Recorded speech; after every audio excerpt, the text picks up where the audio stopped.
15 વર્ષના સગીર જોડે કરવામાં આવ્યું દુષ્કર્મ અને કરી તેની હત્યા।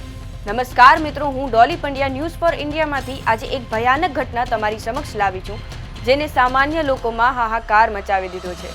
આ વારદાત છે ગોધરા જિલ્લાના કલોલ તાલુકાની, જ્યાં એક 15 વર્ષના સગીરનું તેના જ 3 મિત્રોએ કરી સૃષ્ટિ વિરુદ્ધનું કૃત્ય અને કરી તેની હત્યા। ભોગ બનેલને તેના મિત્રો આરીફ પાડવા, ઇમરાન પથિયા અને અન્ય એક સગીરે બાઇક પર બેસાડી ચલાલી રોડ ઉપર આવેલા મહાદેવ મંદિર પાસે પ્લોટિંગવાળી જગ્યાની પાછળ લઈ જઈને દુષ્કર્મ કર્યું। સગીર તેના ઘરે ના કહી દે એ બીકથી આરોપીઓએ તેનું ગળું દબાવીને તેને મોતના ઘાટે ઉતાર્યો। લાશને ચલાલી ચોકડી પાસે આવેલા મોટા તળાવમાં નાખી દીધી હતી। શુક્રવારે બપોરે મોટા તળાવમાંથી સગીરનું મૃતદેહ શંકાસ્પદ હાલતમાં મળી આવ્યું। હાલ આ મામલા ઉપર પોલીસની તપાસ જારી છે।